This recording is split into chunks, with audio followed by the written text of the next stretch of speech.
Hi, this is Elizabeth Rhoades, and you're listening to the movie Raid. It's time for the movie Raid, and tonight's victim is actress Elizabeth Rhoades, that played in Beloved Beast, among others. Hello. Hey there. What have we been up to? Well, I'm currently a stay-at-home mom, taking care of a 7-month-old baby boy, so that takes up a lot of my time. Any other projects or anything that you've been working on in between, or at least have any ideas of what you want to enter in terms of maybe even some television?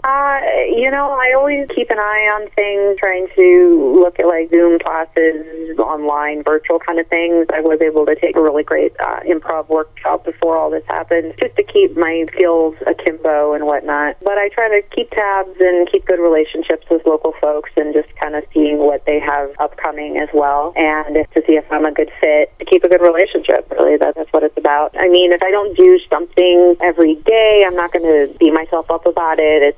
I need to take the time to rest and recuperate and to spend the time with family, but also okay, then I still carve out some time to read a play, update my reel, my website, reach out to some other artists, seeing what they're doing and whatnot, and having those online conversations. Since Beloved Beast happened, has been a different effect for you in terms of your acting ability, or have you other ways of getting it out there, or any other goals that you want to perceive aside from that particular story?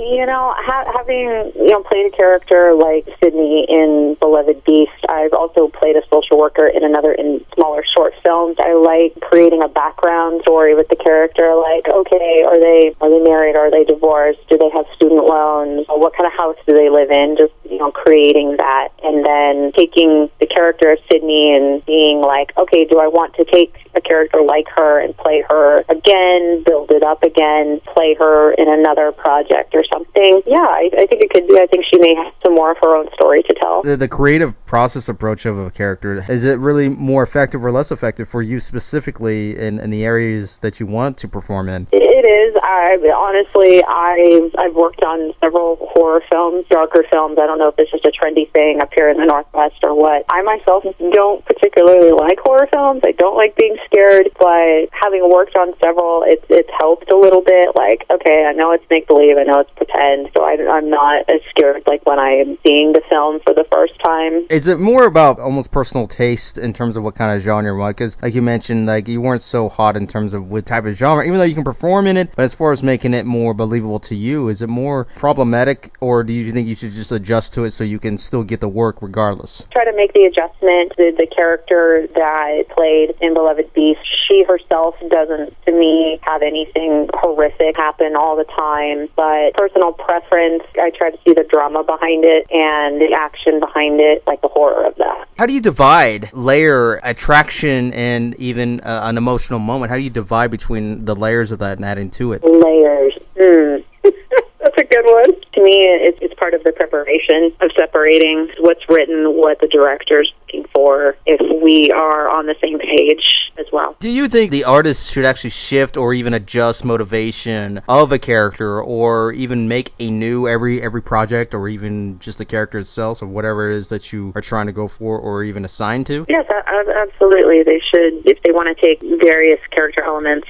put them into each project, they definitely should. And it can be very difficult on so many levels, though. Then some people have personal choice of how they want to do it, and there's so many ways of doing so, but having for you to be involved with these different characters, one is more dramatic than more angry and more sympathetic, or the other one might be more horrific, comedic, or anything like that. That's true, and having a range of emotions can definitely play, and then just having to separate what's going on personally versus what's happening on set. And even if set isn't what you saw, just trying to separate things and just bringing the professionalism and what feels right to the character on that shooting day. Sometimes an actor goes through so many problems, performance wise, and that's kind of a part of the territory, of course. Is it best to work within that problem, or is it really best to perceive a better approach to take care of the problem within the role, getting the character out there and the moment out there in the scene? Being prepared,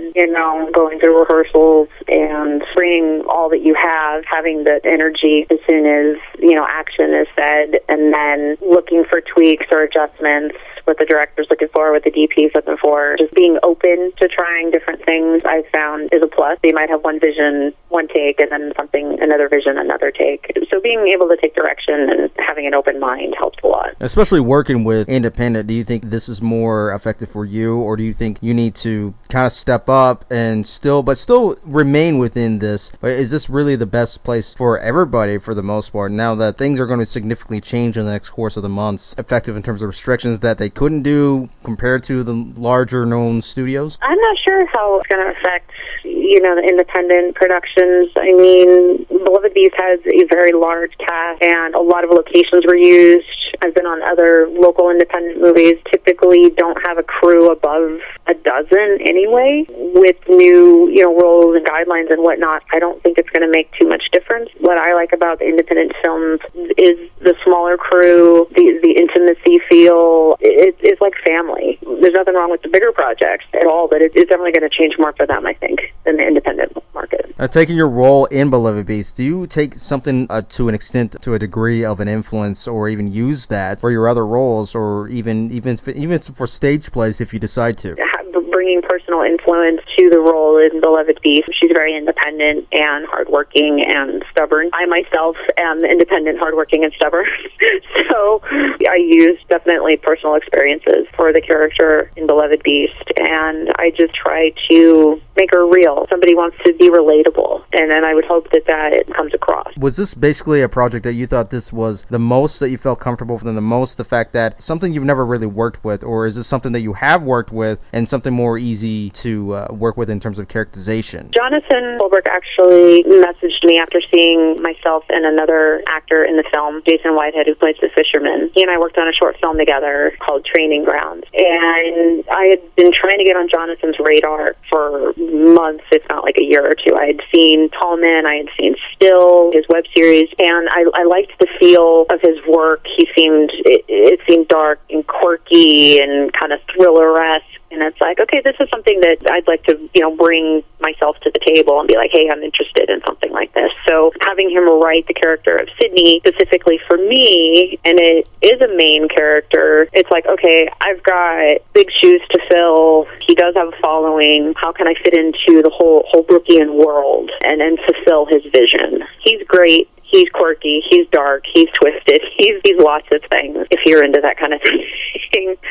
And bringing what I read on the page he wrote specifically for me, having to create my own characterization for Sydney as well as bring to life what's on the page. He didn't have a lot of feedback in a good way. I believe he liked what I created for her. Actually, having worked on this film actually helped get me ready for the next film I did, because I was playing a mother and I was working with teenage actress, preteen, so about the same age as Nina's character in Beloved Beast. So that did help actually prepare me a bit. Will this help you actually make it even better future roles now that once you get into this mother type of role? Do you think you want to take on these to an interesting side, a more different side from your perspective view, like how to perceive these type of characters that really isn't deprecated as much in a lot of films today?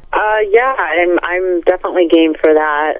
Having looked at my work in the past, the projects I've been on, like, okay, I've played a nurse, I've played a social worker a couple times, now I'm playing mom, now I am a mother behind the camera, and I am a different person, and I'm okay with that. But I'm definitely game to be able to have kids look up to a mother figure and things like that. I am definitely game to bring more motherly characters to the screen. Whole different set of emotions as well, and can it actually lead to even possible better examples of influence to show on the screen, maybe even to help other mothers out there to almost self-realize for how they can take care of their own kids? Absolutely, and I think I'm almost a better person. I think anybody that chooses to be a parent, you're a very strong individual. I did not realize how strong a person I was until I had my son. It's a test on your relationship with your husband, wife, partner, whatever, with your family, with your friends. Despite the situation that's going on right now, I didn't really see my friends anyway, unless they had kids. It is a choice. It's a good choice for my family, and we're very happy, and he's a happy, healthy, growing kid. But knowing what I know now as a mother, I think when I look at mother roles for films and projects, I will look at them differently, for sure. I would hope that my real life experience will help future roles and parts and things like that. Like, oh, well, we need somebody who's good with kids. Oh, well, hello, here I am. And oftentimes, like when it's deprecated in films, and if they're not a mother, or if they have no real experience in terms of taking care of kids or anything remote to that, it can be a little bit distraughting. It can be a little distracting that maybe they might not get into that. And sometimes people don't even look at that. Like, okay, they're a mother of kids, but that's a character. But at the same time, they're not taking it seriously. That, okay, how can you get interacted with this mother character? It doesn't matter what it is, whether it's comedic, whether it's dramatic or horror. You have to sympathize or empathize or whatever it is to get connected with that mother in the story. And if they don't have some kind of an idea, you got to really act that part out. You really got to act that out. Absolutely. That's a challenge on its own, and that's a challenge that, well, unless you've done this yourself, then you can not only perform it very well as an artist and as a vision, but you can also show an example to other people that have kids, even if they're not a mother, they're even fathers out there. Absolutely. And I mean, some people have a maternal quality, whether they're a parent or not. I think people do, and that can come across on screen, absolutely. And even when the cameras are not rolling, it's like, oh, are you ignoring everybody? Can I get you a bottle of water? You know, I was like that before I was a mother. So that's just something that, like, I was taking care of people with a maternal instinct prior. Go ahead and plug in any websites or anything that we can check out right now, or anything related to Beloved Beast that you'd like to share. It's streaming on Amazon Prime. Go check it out there. Leave a review. It's also available on Redbox. The DVD is available for purchase on Best Buy and Walmart as well, and the rest of the cast and crew on IMDb, as well as Chronicle Factory's website as well. And there you have it, everybody. That is actress Elizabeth Rhoades. Thanks, Mike.